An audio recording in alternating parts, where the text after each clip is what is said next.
Alright, hello everybody, Zaxter99 here with my overall review video for MindsEye. A game that excited me when I first saw the trailer on Steam about a week before it came out. I had never heard of it, but the more I watched the trailer, the more I realized this game was just trying to do too much.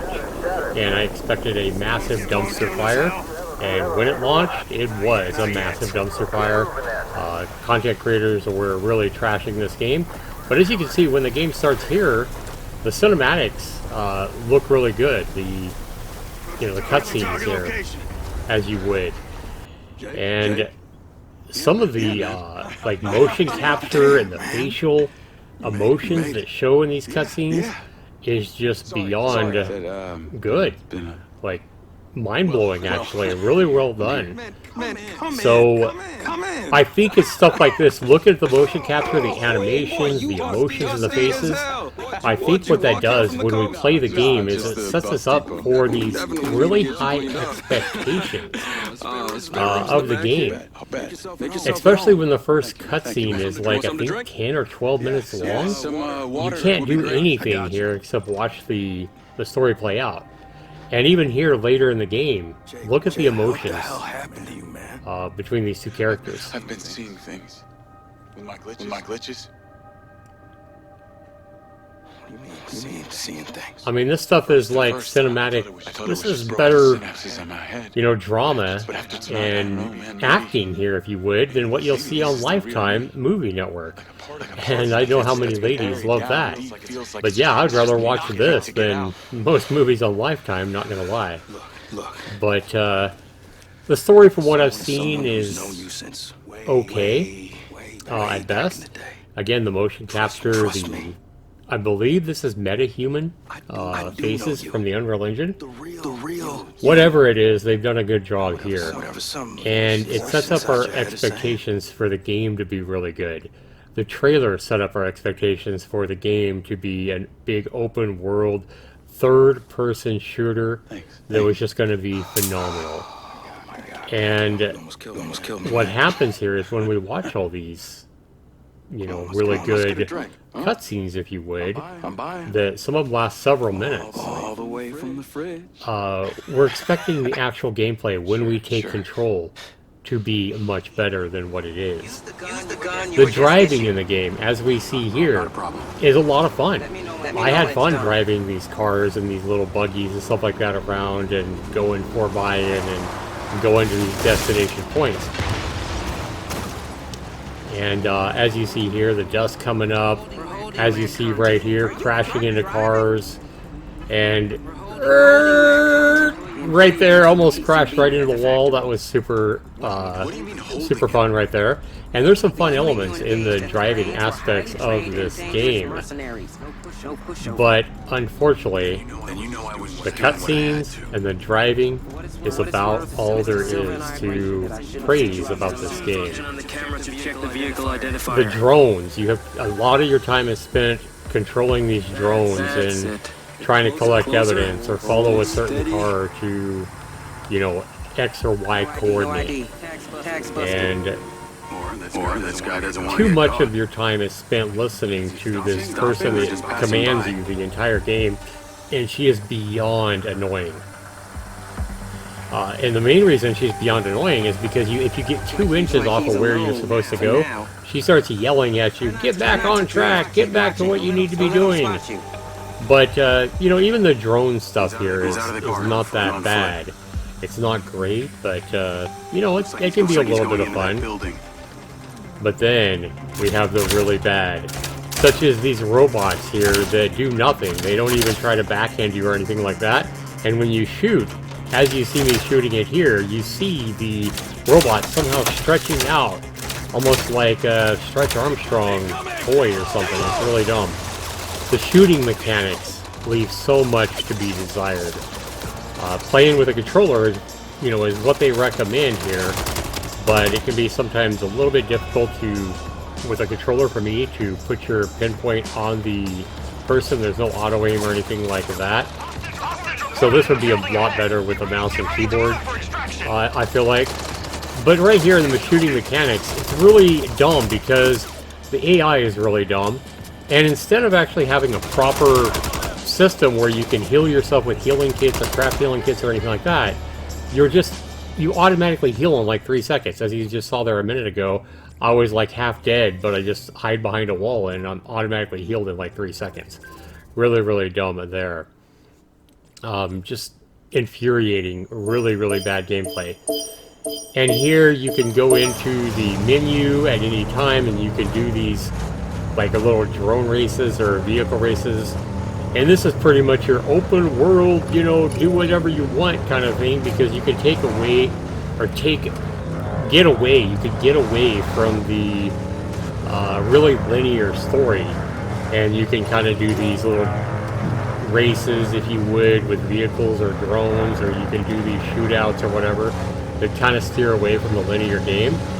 And some of this is, you know, kind of fun, but I can't imagine that there's $60 worth of content here just doing these races over and over again. But you could do these races and try to set, you know, another high score. Not a high score, but a best time, if you would. But how much fun is that going to be? I mean, by the time you've done each one of these races a couple of times, you're going to be completely raw of content. And this game supposedly only has about 12 to 15 hours to beat the game.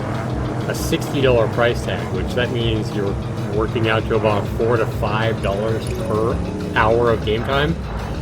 And while the graphics are really good, the story and the motion capture and the facial emotions and stuff like that are pretty interesting, I still can't recommend this game at a $60 price tag.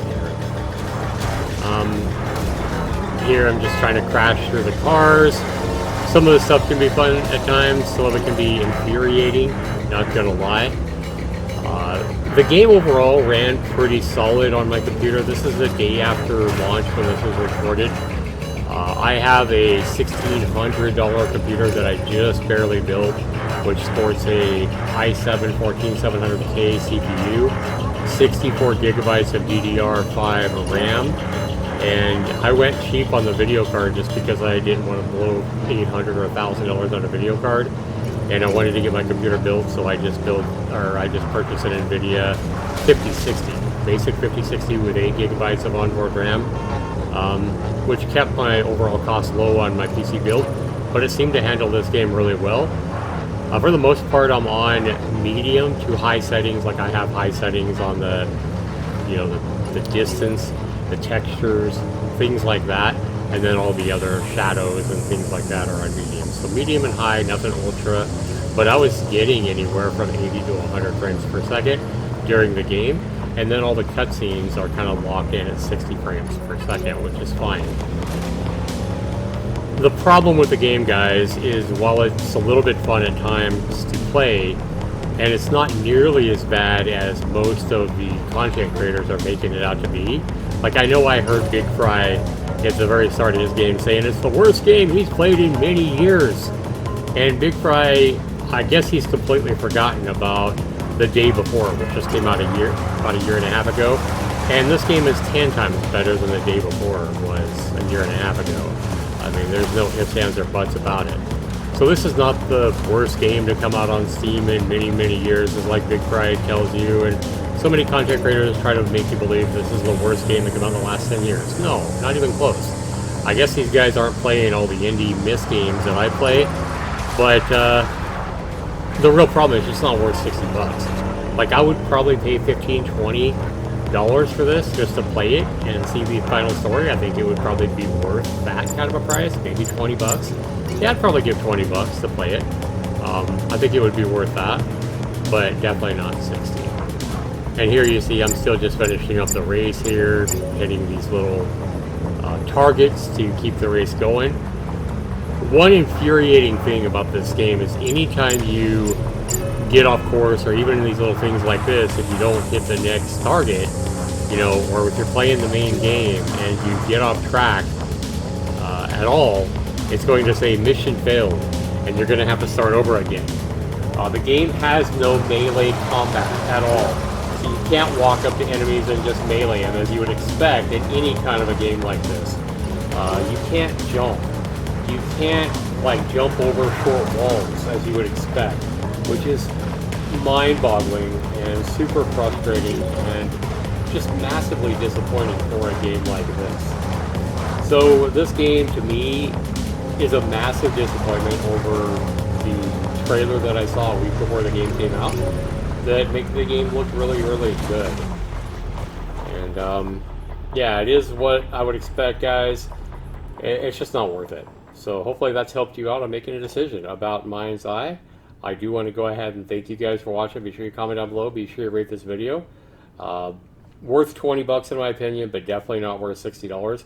I'd give this game about a 5 point. I'd give it like a 5.7, 5.8 out of 10. That's just over on the overall game. That's assuming that somebody just gifted it to you. How good is the game overall?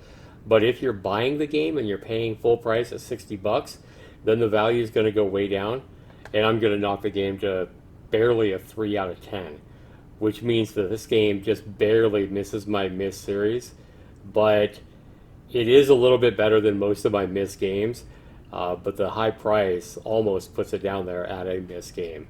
But I'm going to make this game not a miss game. It's a little bit better than a lot of the stuff I play for my miss videos, but it's not much better, guys, especially at the $60 price tag. My recommendation is to wait for the game to get patched more and more optimized, and then if you can pick it up for like 20 bucks or whatever, if it's something you really want, then maybe go ahead and jump in. But other than that, that's my recommendation, guys. That's my opinion of the game. Be sure to comment down below. Let me know what your opinion is. I would love to know. This has been Zax99. Have a good one, everybody. Peace.